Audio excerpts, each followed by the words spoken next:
Tony Vitello calling out the media as spring training is now underway. Still talking about Tennessee. Big deal, little deal, or no deal? Let's talk about it right here on Locked On Giants.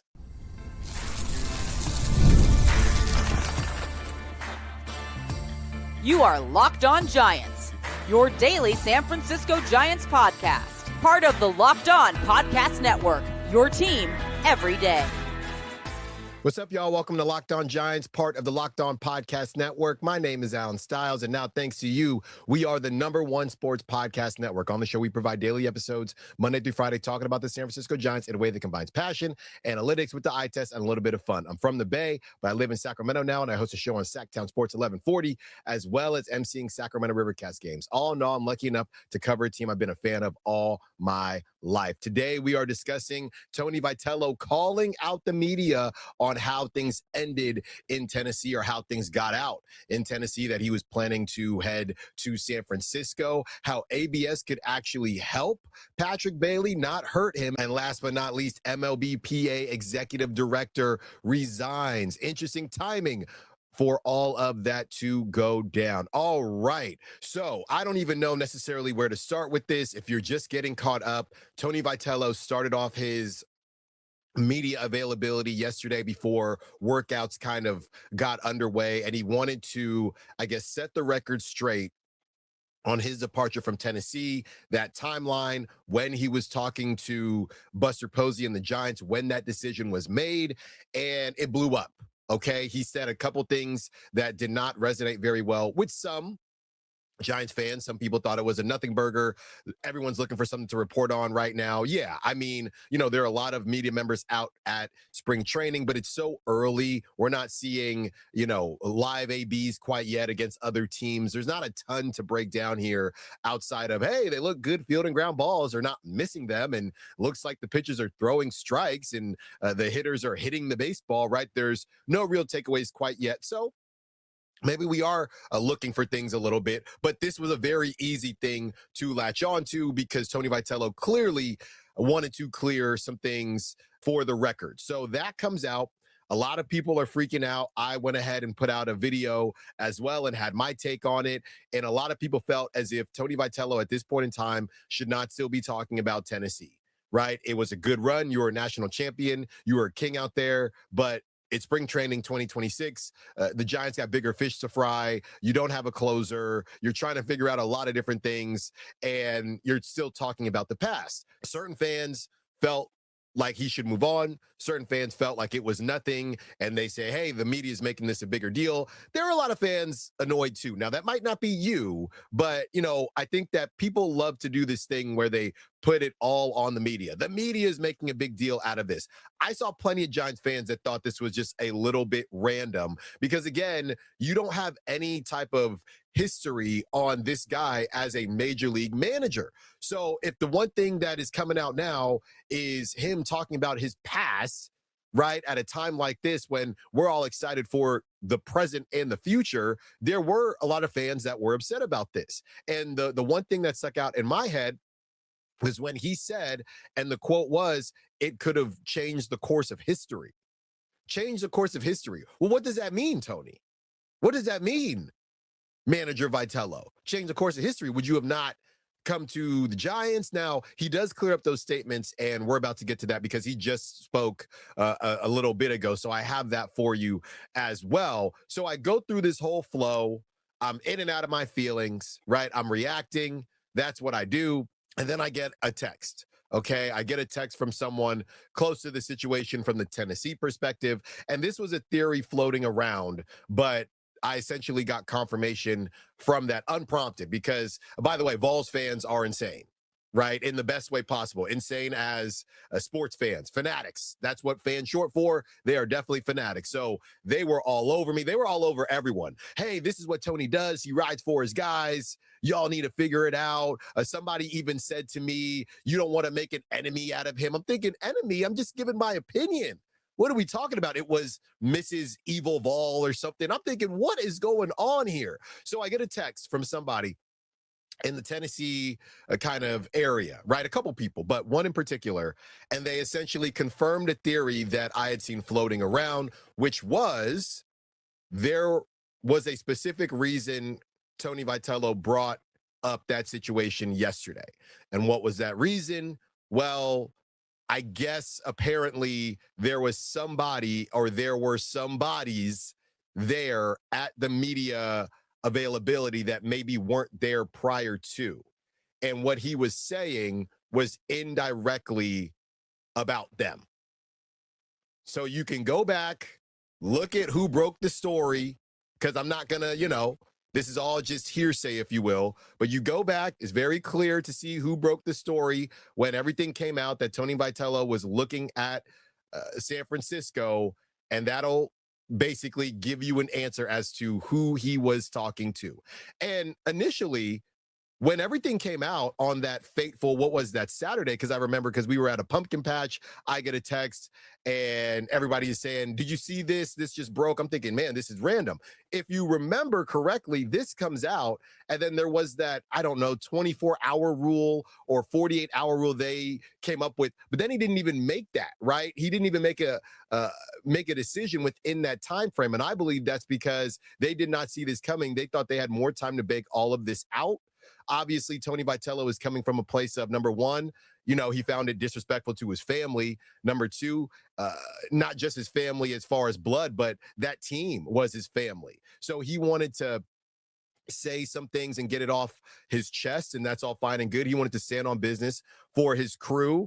And the other thing is, too, and I can give you some of this perspective, Tennessee baseball and college baseball is starting up right now, right? So there are clearly a lot of feelings going through Tony Vitello's mind, right? And he's clearly wanting to get out those emotions, which is fine. It's all fine and good. I would say this probably needs to be one of the last times we hear about Tennessee. Okay, Vol Nation is great. Stand up. All right. But it's time to move forward. I can tell you from my experience, every time college baseball starts up, I still get those warm and fuzzies. It's been over a decade since I played. Over a decade, I still get the warm and fuzzy. So I can only imagine Tennessee is starting their season. Tony Vitello has all these emotions, and at the same time, somebody shows up at the media availability, and he sees them as maybe the reason things didn't go as smoothly as he would have liked, and he decides that it's time to stand on business, and that's what he did.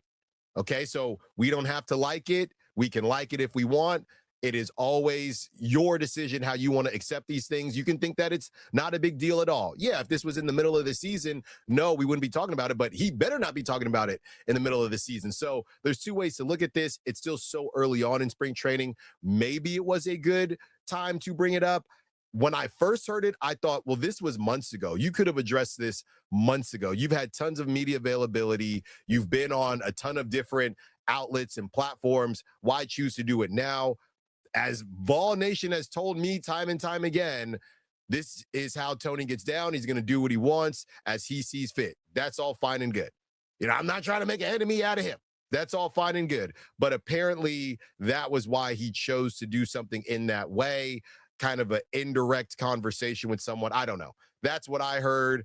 And that's what was kind of all but confirmed to me, as much as you could confirm it from who I know out there in the Tennessee area. So that's kind of why he decided to do it like that. Now that I have all that information, if we were to rank this big deal, little deal, or no deal, I would still say little deal.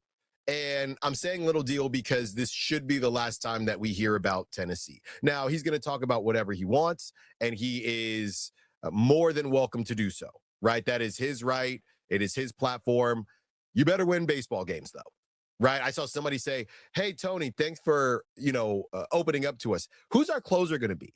Right. So there are more important things. And I think he understands that. Look, again, he is a people person. He knows how to work the rooms and work media. And this was him, I guess, laying down the line that if you cross me or if you do something that I deem disrespectful, it's going to be a problem. The only thing I would say back to Tony on that is welcome to the big show. right? Welcome to the big leagues. A lot of these guys, a lot of these journalists, they get paid for breaking stories. So they all got sources, they all got leaks. As much as SEC baseball is hardcore, and I get it, it's all, sports down there. It's a religion, dang near. I understand that. But the big leagues is a different story. People are getting paid, they have sources. This is how they put food on their table. So they are going to leave no stone unturned when they get something and they find something out, and they're going to let it out. And that's just part of the gig. It happens, obviously, like I'm saying, at the college level as well, but this is real deal. And it probably won't be the last time. Now, it might not be about you, Tony Vitello, but players, things like that, it's really no different. The stuff that came out this offseason about CJ Abrams, about Nico Horner, stuff that didn't end up happening, right? The question is now, Brendan Donovan, the question is now, did the Giants want that stuff to get out? I don't know, but stuff gets out. That's just the way it goes. And Tony can stand on business, and I think he was defending his guys, and I get all that, but this is just part of the gig a little bit, and if he wants to call it out, he can. I just don't want him to maybe get burnt out calling stuff like this out, because it just is going to happen. That's just the situation. All right, let's get to what he had to say today, and then we'll close the book on that and get to how ABS could actually help Patrick Bailey this season. That's right, not hurt, help. More Locked On Giants coming up. Tax season doesn't have to take over your life. This year, TurboTax is making it easier than ever to just hand things off and move on with your day. With TurboTax Full Service, you can have your taxes done for you by a trusted local expert, start to finish, without the stress or guesswork. Instead of spending hours trying to figure out forms, you can meet with a local TurboTax expert in person or connect online. They handle everything from W-2s to self-employed forms and work to get you every deduction. You can upload your documents, go about your day, and get updates right in the TurboTax app. It's a huge time saver and gives real peace of mind knowing an expert is handling it. For a limited time, you can have your taxes done by a local TurboTax expert for just $150 all in. If a TurboTax expert didn't file for you last year, just file by February 28th. Take taxes off your plate and get back to your life. Visit TurboTax.com/local to book your appointment today. Thank you for making Locked On Giants your first listen of the day, and thank you for making Locked On the #1 sports podcast network. You already live your team every day. Now take it up a level and go ad-free. Join the Everydayer Club today and get Locked On Giants with no interruptions, members-only Discord access, and more, all for just $5 a month or $50 a year. Go to LockedOnSFGiants@Supercast.com or check the link in the show notes to learn more. If you're a true diehard Giants fan, the Everydayer All Access tier is built for you. You'll get one-on-one text access with me, all access episodes, an exclusive newsletter, and a 15% discount to the Locked On merch store. Head to LockedOnSFGiants@Supercast.com to join the Everydayer Club and unlock all access. You can also find the link in the show notes.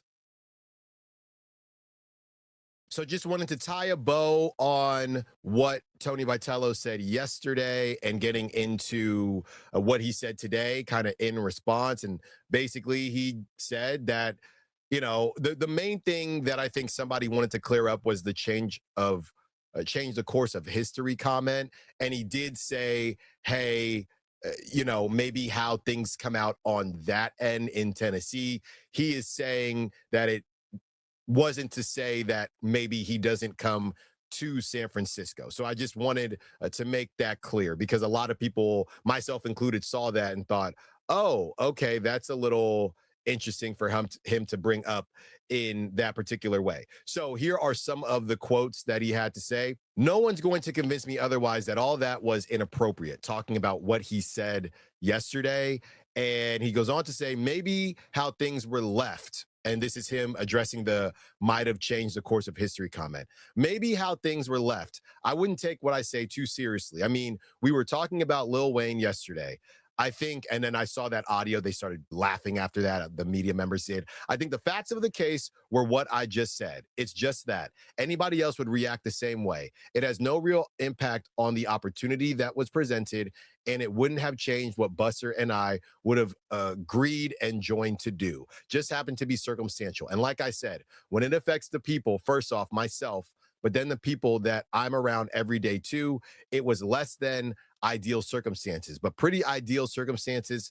Yesterday, I said I paid good money to watch Rafi Devers and Robbie Ray hook it up for one at bat if I was just outside the park, and they'd let me pay for entry. So it's kind of switching it over and saying, hey, it is what it is. It was just how things were released and how things got out. So now it's time to move forward. And to me, like I said, little deal. Let's keep an eye on it. I do remember, though, when he took the job, I mean, it was very emotional. And when he took the job, he also brought up the fact that, he hopes to be back in Tennessee at some point in time in his career. Maybe that's after 5 championships and 25 years in San Francisco, but that also had rubbed some people the wrong way. Ultimately, this is a completely new situation for everybody, right? Nobody's ever left college before. We know how tight-knit college communities can be.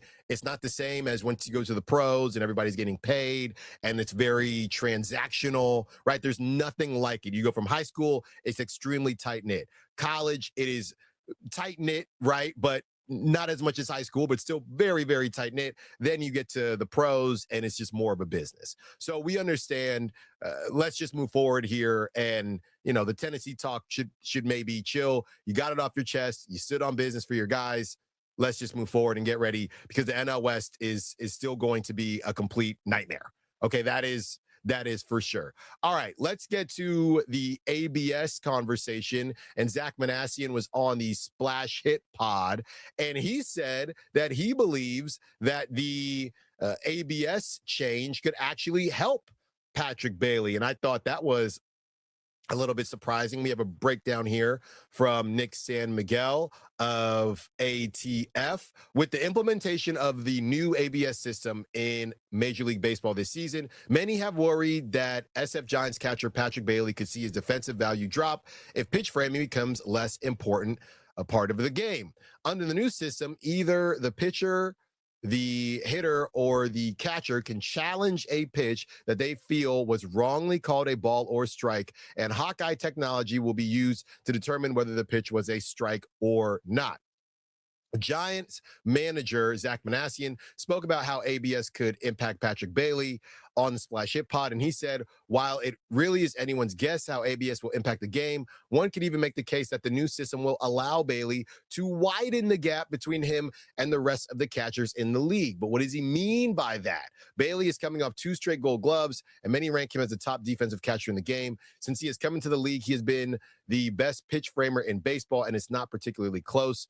There are compilation videos on YouTube that show just how regularly Bailey is able to get strikes for his pitchers that other catchers are not able to. Framing will still be part of the game, though, as teams will only get 2 challenges per game. Teams will not be able to challenge every call, and teams are probably going to have different strategies on when to use their challenges throughout the game. Some might be more cautious with their challenges earlier in the game, which could allow Bailey to steal some strikes for his pitchers early on. So he might just not be able to do it as often, right? But he's going to get his money or make his money early in the game. It's also important to remember that catchers are allowed to challenge as well. Bailey knows the strike zone better than any catcher in the game, so you can bet he's going to win his fair share of challenges this season. As Manassian said, though, so much is still unknown with this system. Younger players who are used to it from the minor leagues may have an easier time transitioning, but for vets, it might be a bit of a jarring change.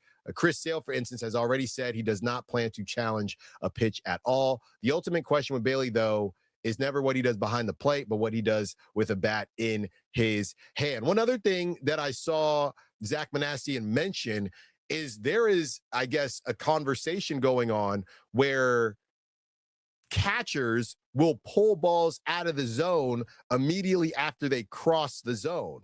So anybody watching, right, from the dugout, or I don't know about the hitter because obviously he's not looking at where the ball is caught, but you could see challenges come out that were for actual strikes. So you're basically tricking the team into challenging a call that was actually a good call, which I found fascinating because I'd never heard anything like that before. And Zach Manassian said they were just talking about it. I will say, though, anybody that's been to a game with ABS, this is going to be a little bit jarring, as Nick wrote, for fans as well. Because imagine this, close your eyes. Well, not if you're driving, but close your eyes and imagine this.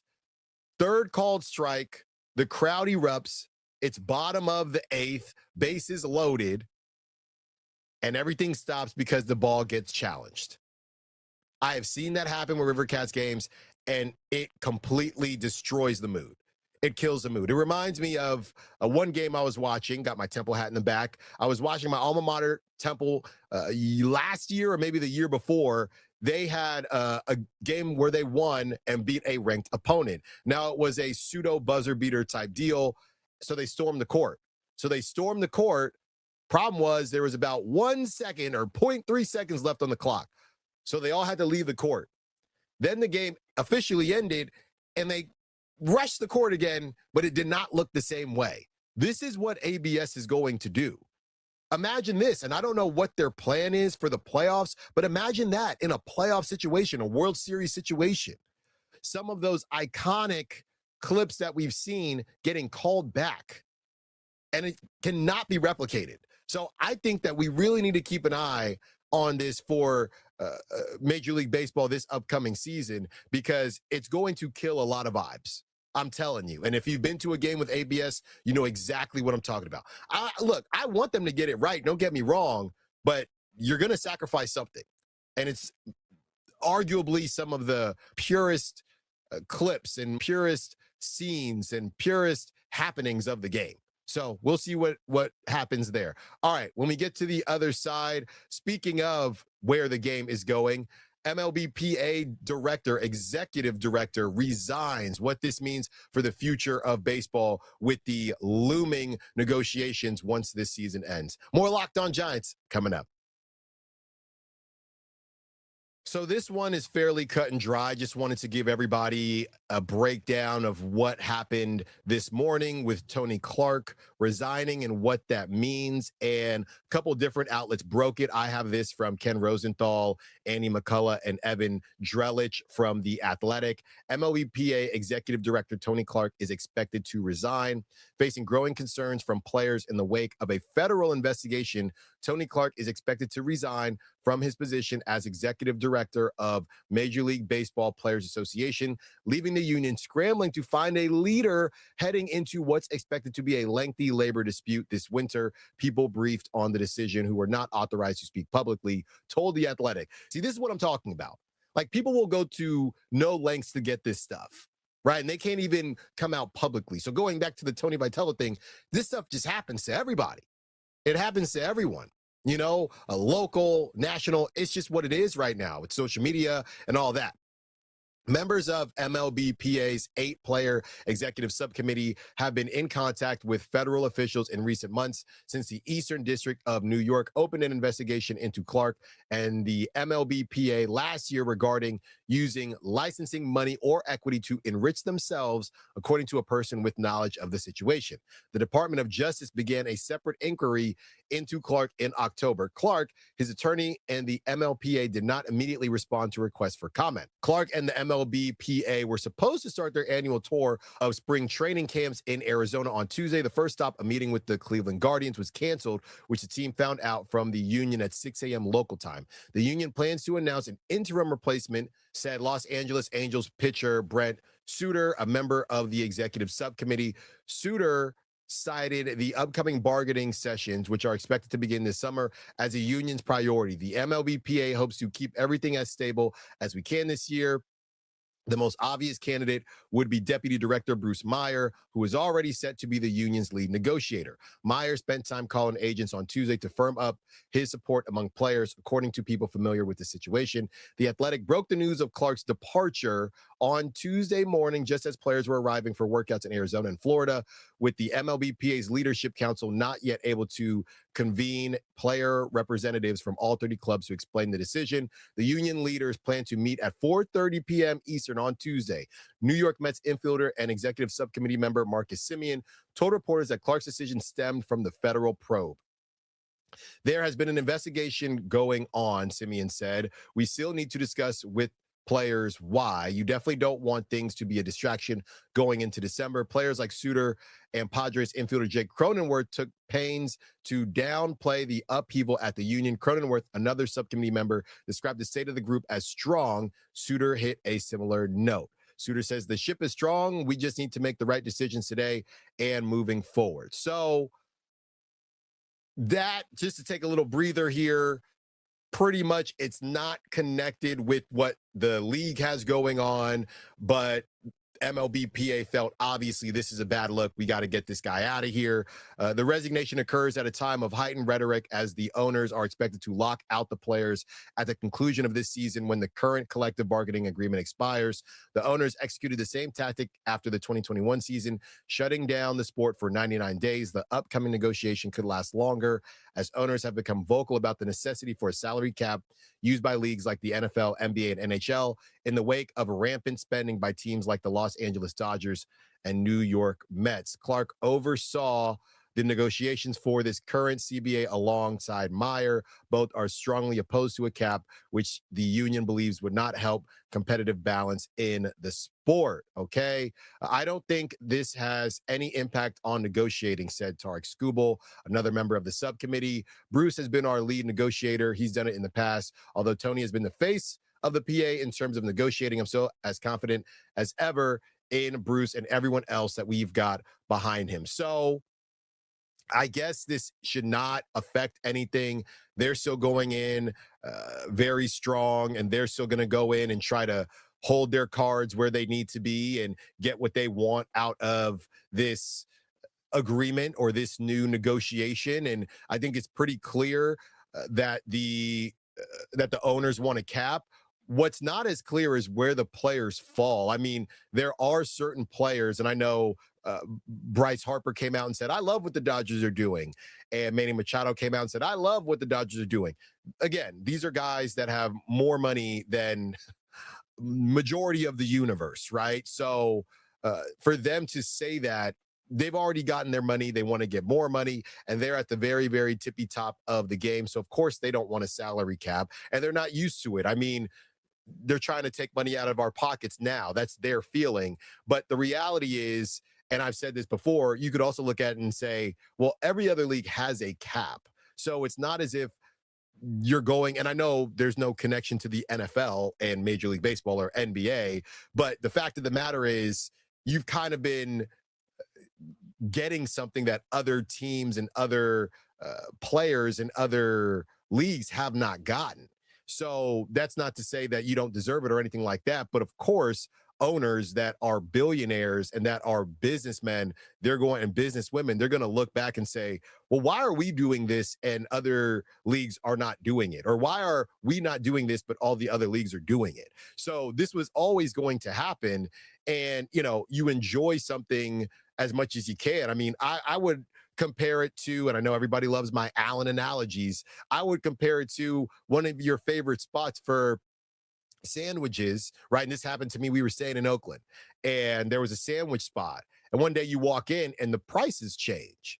You know, it's still your favorite spot and you might not be too happy that the prices have changed, but it's your favorite sandwich spot and you're still going to eat there, right? So the players, you might not like that the cap is there, but the reality is your leverage, I guess, and we've had this conversation before, your leverage is maybe not as strong as you think, because, you know, if owners feel as if they need a cap for this league to survive, and maybe they're being hyperbolic, but that's what they're saying, then they're not really that afraid of the whole thing just being on pause if they feel as if we cannot continue as presently constructed. So it really doesn't make a difference to us if we shut it down. Now, you, as far as you getting paid, you are being affected by that. These guys are millionaires, but they're not billionaires. So all these other owners, they have other endeavors, or I should say 90% of them have other endeavors where they're going to be making money and doing other things. They're businessmen. This is just one of their avenues. So if they feel like this is not the business savvy situation that I need right now, I will wait it out until it is that. That's what I feel like they're posturing to do. Maybe it's not that simple. maybe they don't want to lose the amount of money that they would lose, and players have more leverage than I'm giving them credit for. But that's my initial feel on this. We'll talk more about it as the season ends and we get into it. But it is kind of hard to talk about the season and we're, compartmentalizing, knowing this thing is around the corner. It's going to get ugly. So the Tony Clark thing shouldn't affect the negotiations at all, but the negotiations themselves still are going to be somewhat of a mess. Thank you for listening to Locked On Giants. Thank you for watching Locked On Giants. Be sure to follow me on social media at _Styles Files, Styles with an I. If you never miss an episode, the Everyday Club is built for you. Get Locked On Giants ad-free, plus members-only Discord access and more. Head to LockedOn SFGiants@supercast.com to join the club. For those of you on video, we send you to the first ever 24/7 National Locked On Podcast Network YouTube channel. On audio, make sure you make your second listen Locked On MLB. We will talk to you tomorrow. Until then, peace.